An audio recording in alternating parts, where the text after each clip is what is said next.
Olá, pessoal, tudo bem? E aí, como vocês estão? Espero que estejam bem, espero que estejam lendo o material, espero que estejam fazendo atividades, espero que não estejam com dúvidas, porque eu sempre estou à disposição para poder saná-las, certo? Vamos juntos, não vamos desistir. Difícil é para todo mundo, fácil não está, mas não é impossível. Com um pouquinho de dedicação a gente consegue, a gente chega lá. E volto a repetir, daqui 4 anos e meio vocês estarão felizes, lindos e maravilhosos, as meninas maquiadas, belíssimas, lá no palco da formatura de vocês, e vocês vão olhar para trás e vão falar, poxa vida, ainda bem que eu continuei, tá bom? Vamos lá. Na aula anterior, nós estudamos sobre a Constituição de 1934, sendo que nós já estudamos a Constituição de 1824, como vocês estão vendo aí, olha só. A de 1824, vamos voltar, isso. Que foi a Constituição, deixa eu dar uma aumentadinha aqui, foi a Constituição do Império, também chamada como Constituição Imperial. Vou diminuir aqui, porque depois, quando os slides passarem, vai ficar muito grande. Isso. Volta. A de 1891, que foi a Constituição da República, porque da República, como nós vimos, foi a primeira Constituição após a fundação da República. Nós também estudamos a Constituição de 34 da Segunda República, ok? Então, hoje nós vamos estudar a Constituição de 1937, também chamada como a Constituição do Estado Novo. Por que Estado Novo? Porque esse era um slogan de Getúlio Vargas da época, ele utilizava isso como slogan de governo, tá bom? Também conhecida essa Constituição como Constituição Polaca. E por que Constituição Polaca? Porque ela foi inspirada no regime fascista polonês. Então, em virtude disso, ela ficou conhecida como Constituição Polaca. Se vocês futuramente forem prestar o AB, forem prestar algum concurso e virem essa expressão, de acordo com a Constituição Polaca, saibam então que é a Constituição de 1937. Então, vamos lá? Vamos dar continuidade aos estudos. Constituição de 37. É importante que nós saibamos qual era o contexto histórico desse período, o que se passava no Brasil e no mundo, para que chegássemos a essa Constituição de 37. Como nós já estudamos, nós já vimos isso no estudo da Constituição de 34, a Constituição de 34 foi a que menos durou. Ela durou somente, olha só, 3 anos, certo? Porque em 37 veio essa nova Constituição. E o que motivou Getúlio a estabelecer uma nova Constituição, já que era tão recente assim a Constituição de 34? Bem, Getúlio Vargas, como nós já havíamos percebido no estudo da Constituição anterior, ele tinha um viés não muito democrático, ele tinha uma ideologia mais voltada para os regimes ditatoriais, autoritários. E o que aconteceu? Na Constituição de 34, ficou estabelecido, inclusive por Getúlio, que depois de 4 anos seriam realizadas novas eleições para que a sociedade escolhesse o seu novo representante, o seu novo presidente da República, o novo chefe do Poder Executivo Federal. No entanto, um mês antes de serem realizadas tais eleições, Getúlio Vargas deu um golpe e fechou o Congresso Nacional e outorgou uma nova Constituição.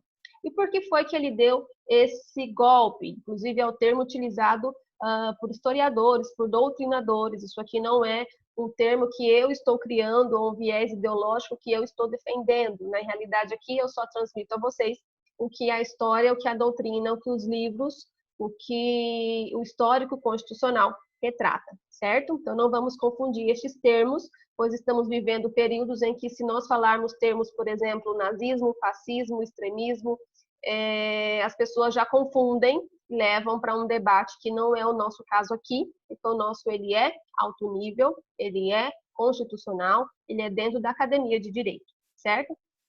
Então, o que motivou Getúlio Vargas a dar esse golpe de Estado? Primeiramente, a gente precisa saber o que era o Plano Cohen. E o que seria, então, esse Plano Cohen?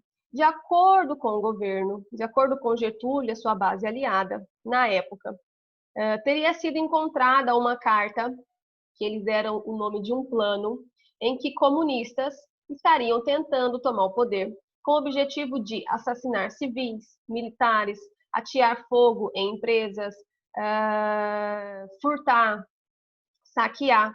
E, com base nisso, Getúlio deveria, então, tomar alguma atitude mais severa para que isso não acontecesse, tendo em vista que, naquela época, comunistas não eram vistos com bons olhos. Por quê? Porque eram oposição a governos fascistas. Nós tínhamos já nessa época uma polarização da política. Nós tínhamos, de um lado, os fascistas, que são extremistas de determinado viés ideológico, e nós temos, de outro lado, os comunistas, que, de certa forma, também são um viés extremista de determinado posicionamento político.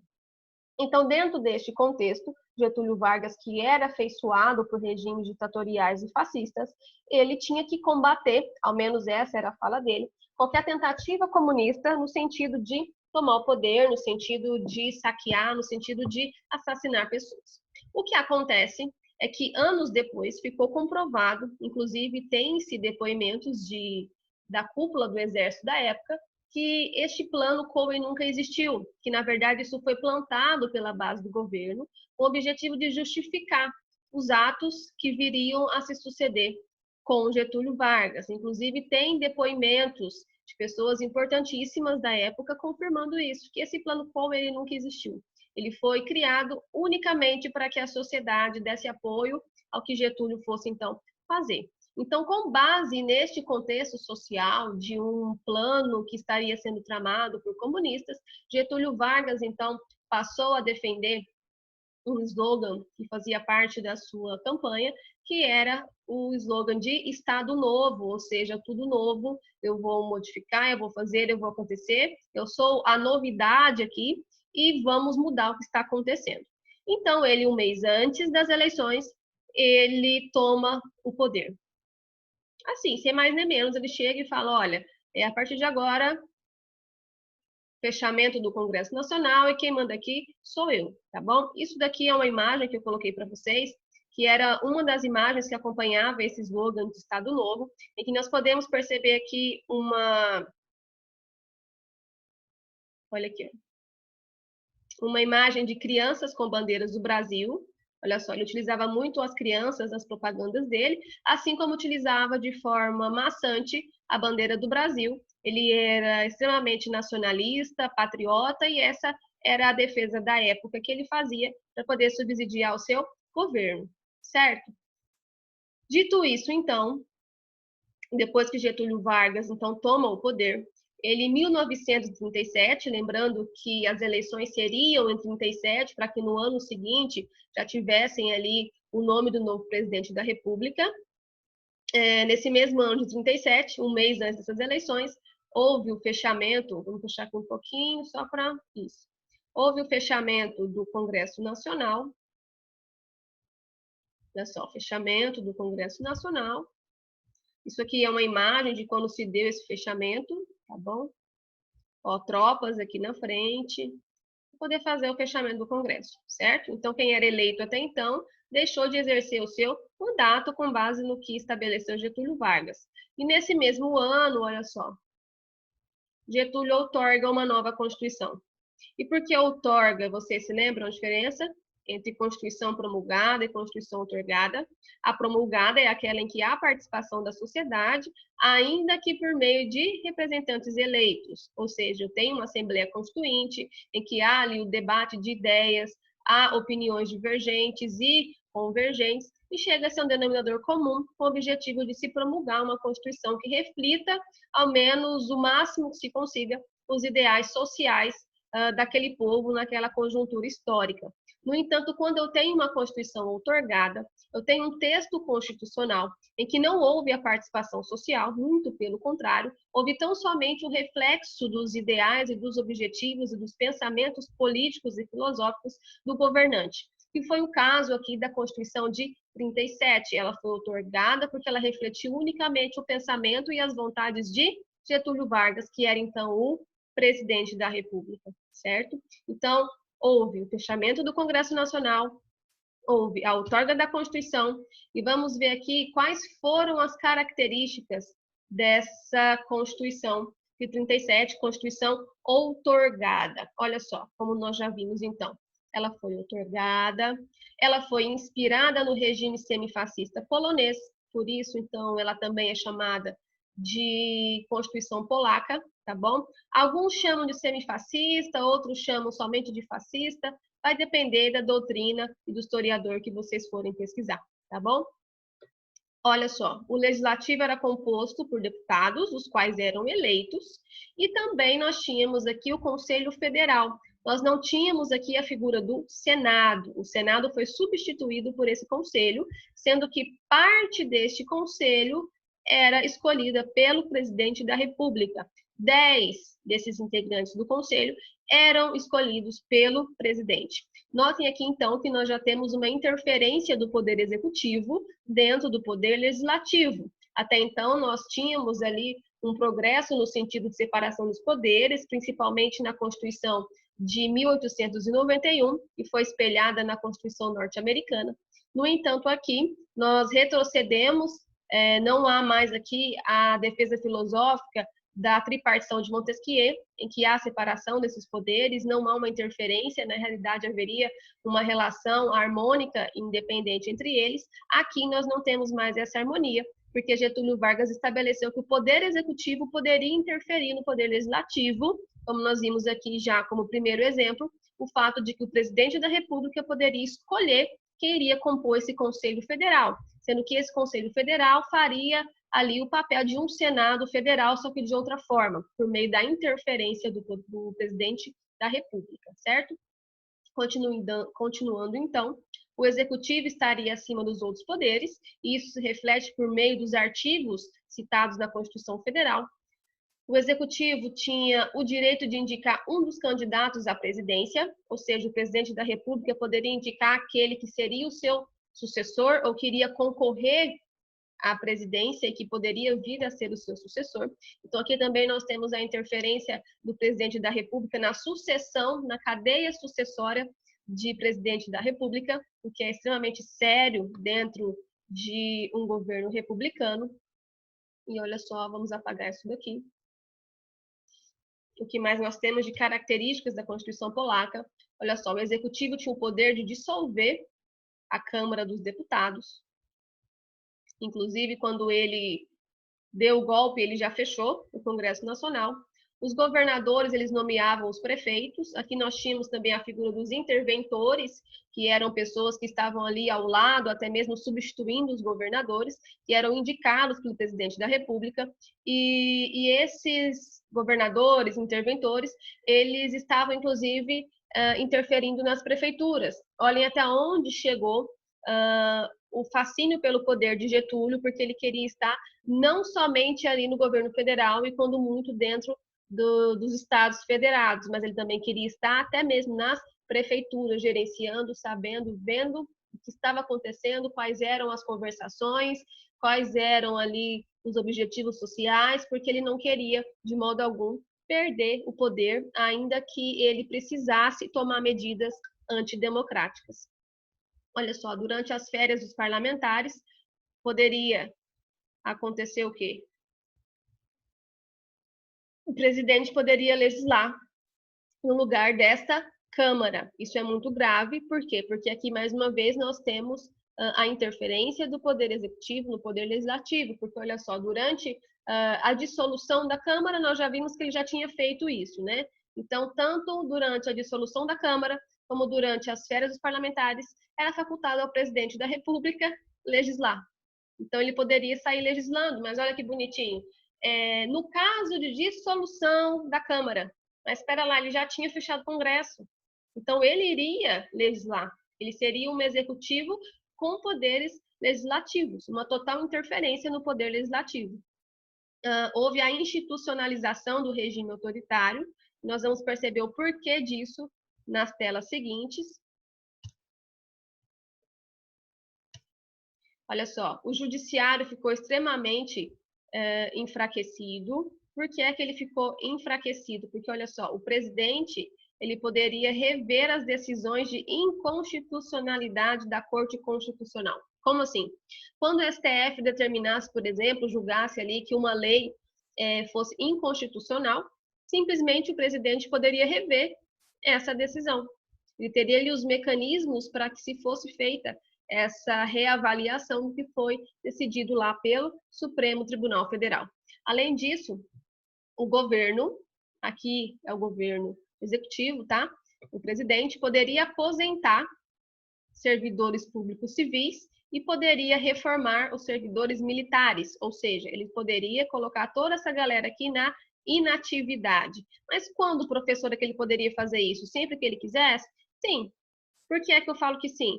Porque olha qual seria a situação que autorizaria essa interferência. No interesse do serviço público e por conveniência do regime.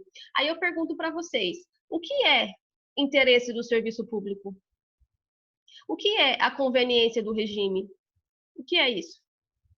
Ah, a Mariazinha e Joãozinho, eles perderam ali o trabalho deles, eles foram aposentados automaticamente por decisão do presidente, porque eles agiram contra o interesse do serviço público e por conveniência do regime. Isso é algo muito subjetivo, isso é uma norma penal em branco, digamos assim. Por quê? Porque eu não tenho como saber o que é a conveniência do regime. A gente pode ler de que forma? Sempre que o presidente da República se sentir incomodado, ele pode, então, aposentar e reformar civis e militares, certo? Além disso, também ficou estabelecido no texto constitucional a censura prévia da imprensa, teatro, cinema e rádio. Nós podemos perceber que, ao longo da história, sempre que nós tivemos governos ditatoriais, a interferência e essa normalização da censura à imprensa, ao teatro, ao cinema e ao rádio foi algo que sempre esteve presente. Nós estamos vendo isso agora na Constituição de 37, mas quando nós formos estudar os atos institucionais que vieram após a Constituição de 67, nós vamos perceber que isso também foi algo que existiu. Além disso, nós também tivemos a pena de morte instituída para crimes comuns, e não somente os de guerra. Nós temos hoje no Brasil a proibição da pena de morte, salvo para crimes durante o período de guerra. E aqui, nessa época, ficou autorizado que poderia se matar, inclusive por questões políticas, certo? E sempre de forma muito aberta, mas o que foi que aconteceu para que essa pessoa fosse sentenciada a isso? Ninguém sabia explicar. Era algo parecido com o que está aqui, ó. Com o que está escrito aqui. Deixa eu pegar outra corzinha para vocês não confundirem. Olha só. Volto a perguntar para os senhores. O que é interesse do serviço público? O que é a conveniência do regime? Era mais ou menos assim que funcionava também na pena de morte, porque aqui não era somente para crimes comuns. Aliás, perdão, não era somente para crimes de guerra, mas também para alguns crimes comuns, ok? Aqui foi proibida a greve e também o lockout, certo? Ele proibiu, não poderia ter greve, porque o que é greve? Nada mais é do que um movimento social, um movimento de trabalhadores, no sentido de reivindicarem direitos trabalhistas, certo? Mas Getúlio Vargas proibiu, disse não, eu não quero movimentação social, eu não quero reivindicação, fiquem satisfeitos com o que vocês têm, porque está proibido greve, a greve está proibida. Além disso, o lockout também ficou proibido. Para quem não sabe, lockout é o Instituto do Direito do Trabalho, em que, enquanto trabalhadores, quando param de realizar suas atividades, fazem greves, quando as empresas fecham as suas portas para reivindicar alguma coisa, se chama lockout. Então, tanto o lockout como a greve ficaram proibidos no governo de Getúlio. Lembrando que nós, atualmente, estamos proibidos ainda, nós proibimos o lockout no nosso atual sistema constitucional brasileiro, porém, a greve ela é um direito constitucional atualmente, certo? Mas aqui nessa Constituição de 37 ficou proibido. Esse foi um apanhado geral sobre as principais... Opa! Passou aqui rapidinho.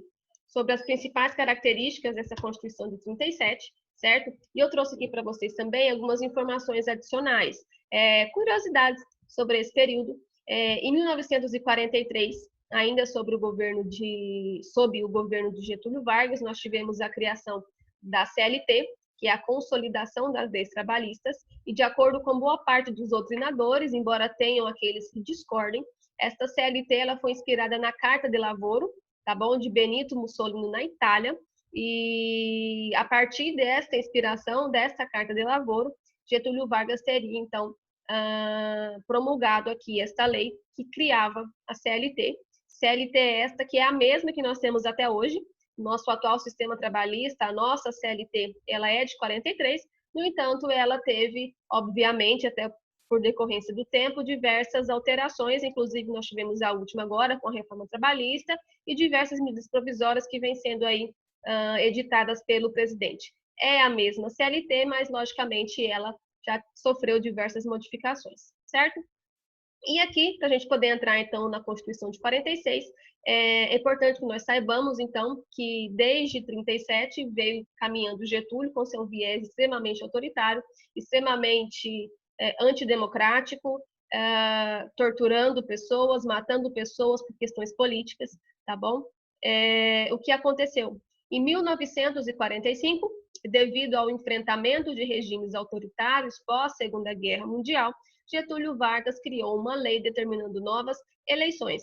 Getúlio Vargas, ele então foi obrigado, de acordo com o contexto social e político da época, e ele foi obrigado a editar, a criar uma lei que determinasse novas eleições, porque até então o país vivia sob a égide, sob o domínio de Getúlio.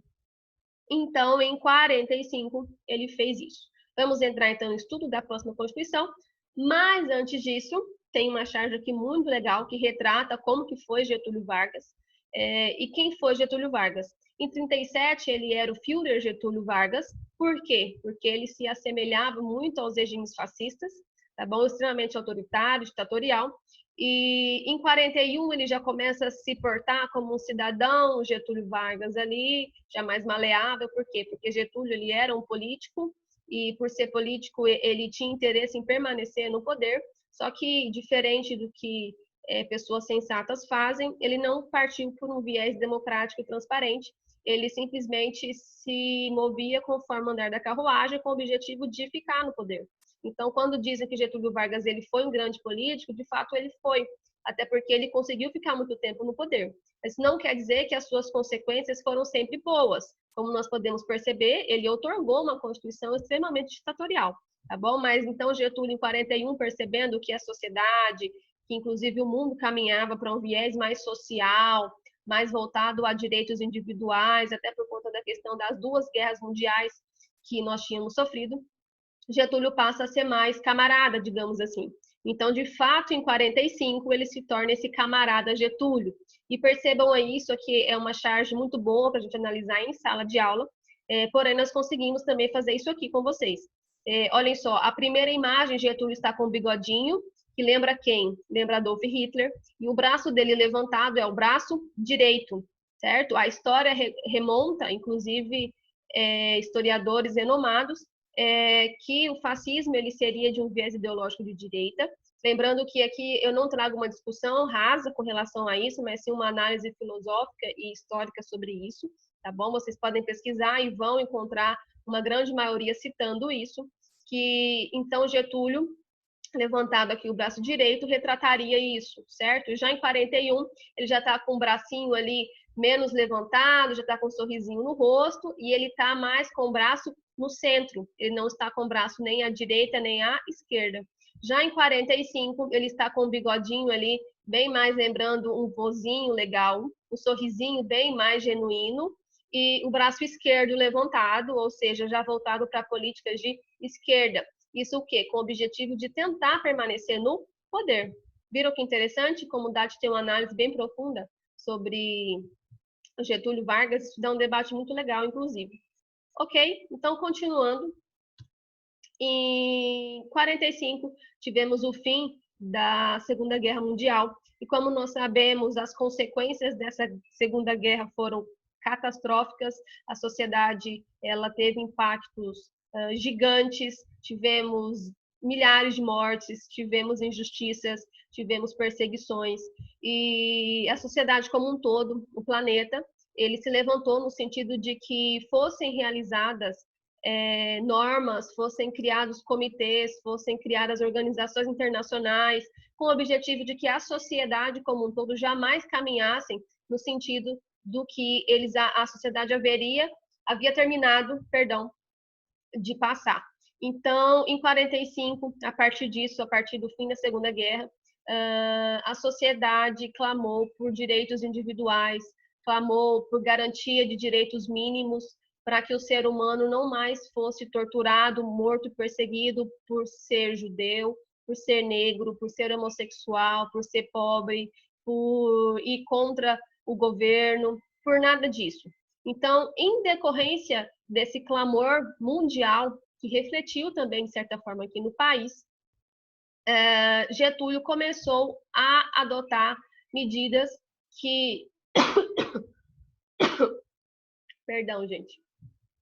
Começou a adotar medidas que não agradaram a sociedade. Como assim? Durante a guerra, Getúlio começou a ir contra os países fascistas, os países autoritários. Porém, dentro do país, ele adotava a postura desses países que ele estava criticando externamente. Então, isso conflitou demais a sociedade, que não se agradou dessa postura dele. Então, ou você não apoia lá fora as pessoas que você diz combater aqui dentro, ou você para com isso. Só que então o que aconteceu? Getúlio, em decorrência dessa contradição, deixa eu ir circulando aqui para vocês, porque eu vou falando e vou me empolgando, olha só.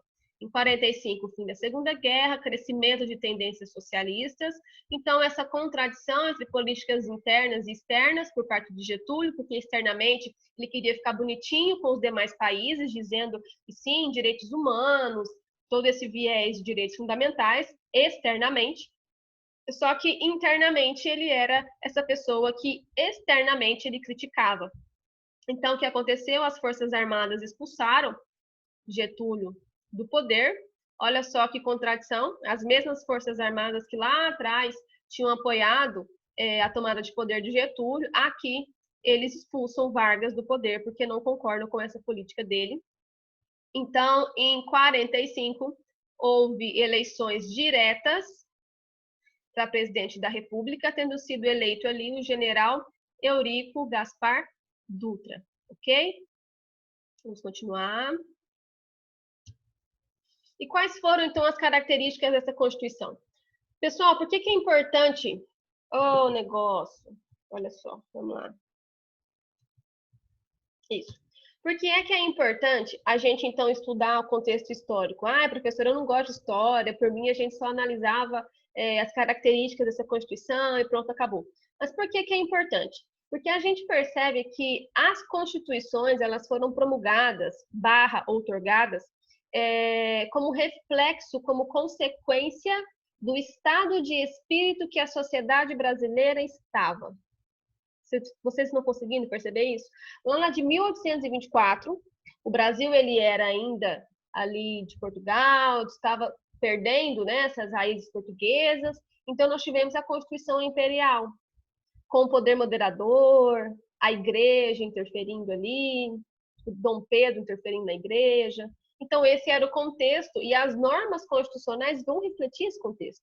Já lá em 1891, com a fundação da República, a sociedade estava descontente com a monarquia, então nós rompemos com esse sistema monárquico e a Constituição, refletindo isso, estabeleceu o quê? A república, o presidencialismo, toda essa influência norte-americana, a tripartição de poderes influenciados pela teoria de Montesquieu.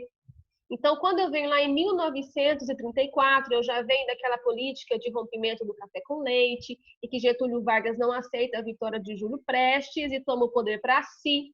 E aí nós já podemos perceber que um governante que toma o poder para si, ainda que por meio de palavras bonitas e voz macia, isso não vai refletir em algo muito democrático lá na frente. Tanto é assim que em 1937 Getúlio Vargas fecha o Congresso Nacional, ele outorga uma Constituição e a partir dali começa a ter atitudes extremamente ditatoriais. No entanto, com o fim da Segunda Guerra Mundial, vejam só, o globo, o país, o mundo, ele começa a caminhar no sentido mais social, voltado para o indivíduo, voltado para as garantias mínimas do ser humano. Então, nós promulgamos uma Constituição extremamente voltada para esse ser humano, para esse mínimo existencial. Então, por isso que é importante a gente conhecer esse contexto histórico, para que nós não falemos que a Constituição é algo da cabeça do constituinte, do senador, do deputado, porque ainda que seja, ela reflete o estado de espírito daquela sociedade. Ela reflete o contexto histórico, social, filosófico que aquelas pessoas estão inseridas naquele momento, certo? Então, olhem só as características de uma Constituição que veio pós Segunda Guerra Mundial, em que o globo, como eu disse, em que o mundo clamava por respeito ao ser humano enquanto indivíduo. Olhem só. Restituição. Hoje minha língua está enrolada, né, gente? Eu começo a falar e ela enrola. Vamos lá. Restituição dos três poderes independentes e harmônicos. Olha só, Montesquieu volta a ser ouvido aqui. Eleições diretas para presidente da República. É o povo que vai escolher o presidente da República. Retorno do sistema bicameral, ou seja, Câmara e Senado. Aquela historinha de Conselho Federal em que o presidente vai indicar 10 pessoas, acabou, aqui não tem mais. O judiciário readquire garantias, quais garantias? De vitaliciedade, ou seja, um cargo vitalício, inamovibilidade, ou seja, ele não é transferido somente porque o gestor, porque o governador, porque o prefeito, porque o presidente quer ou se sente incomodado. Irredutibilidade de vencimentos, ou seja, eu não vou reduzir o salário do Poder Judiciário, e deixa de sofrer a intervenção dos outros poderes.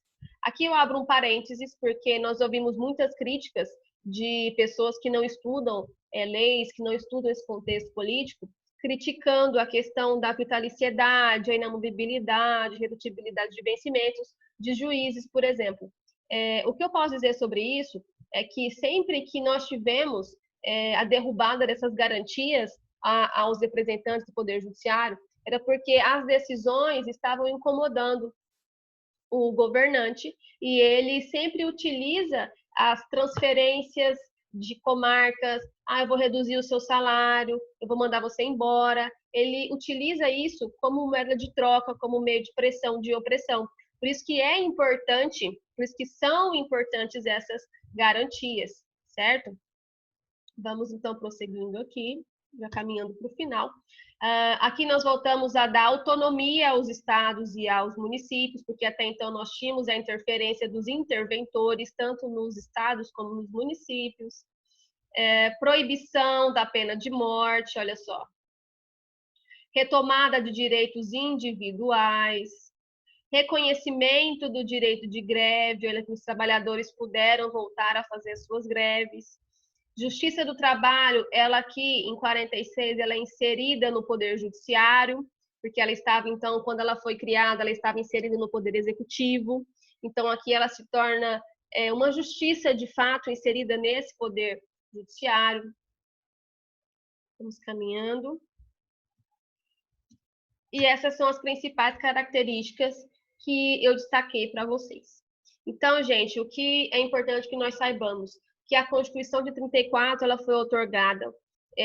Sim, nós não podemos negar que Getúlio também instituiu coisas muito boas no país, inclusive a economia e os direitos trabalhistas, eles cresceram de forma absurda durante o governo de Getúlio, porém, infelizmente, esse lado autoritário dele sempre vai ser uma mancha no histórico político dele, porque é inadmissível que, em nome da economia, nós tenhamos injustiças, nós tenhamos mortes, nós tenhamos perseguições, torturas, somente porque o governante assim pretende, ok? Então, por isso, a nossa Constituição de 37, ela é uma Constituição ditatorial, tá bom?